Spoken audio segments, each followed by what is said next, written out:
আসসালামু আলাইকুম। আপনাদের জন্য ফলসের ব্লাউজ নিয়ে চলে আসলাম পাফ হাতা দিয়ে। যদি আপনারা এটা ট্রাই করেন তাহলে অনেক সুন্দর করে বানাতে পারবেন।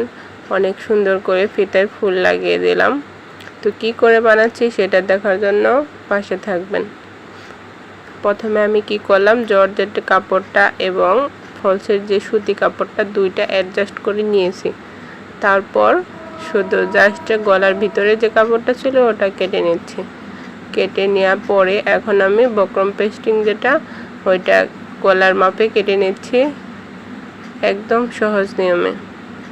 আমি যেভাবে কাজ করি সেভাবেই আপনাদের সাথে শেয়ার করি। এই কাজটা কেউ পছন্দ করে না এমন মানুষ খুঁজেই পাওয়া যাবে না। সব বাড়িতেই দেখবেন যে কেউ না কেউ সেলাই কাজ পারে। তো সেলাই কাজ করে অনেক বড় হওয়ার ইচ্ছা অনেকেরই আছে। তো আমিও এক সময় অনেক ছোট ছিলাম, এখন অনেক বড় মাপের একজন টেইলর। তো আমি কাজ শেখাইও অনেককে। তো আপনারা যারা আমার কাজ পছন্দ করেন তারা আমার সাথে থাকবেন এবং নতুন নতুন ভিডিও পেতে হলে আমার সাথে থাকতে হবে। তো শেয়ার করে সবাইকে দেখার সুযোগ করে দিবেন কিভাবে আমরা ফলসের ব্লাউজ বানাই। এই ফলসের ব্লাউজগুলো অনেকে বানাতে পারে না।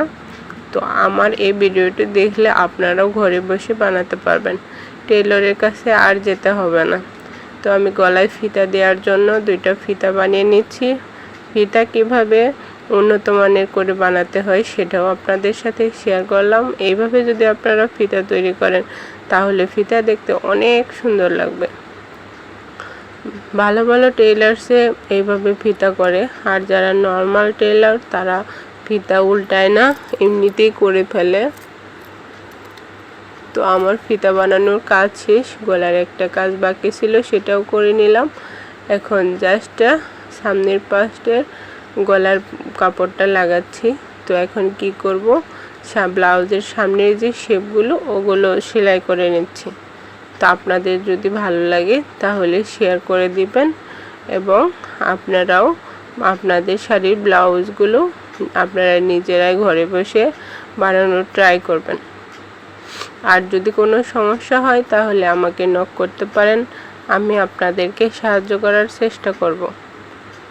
আপনাদেরকে যদি কোনো কিছু নতুন কিছু দেখার ইচ্ছা হয় তাহলে আমাকে কমেন্টের মাধ্যমে বলতে পারেন যে আপু এই ডিজাইনটা দেখতে চাচ্ছি, তাহলে আমি ওই ডিজাইনটা করার চেষ্টা করব। তো ভালো লাগলে পাশে থাকবেন এবং শেয়ার করে সকলকে দেখার সুযোগ করে দিবেন।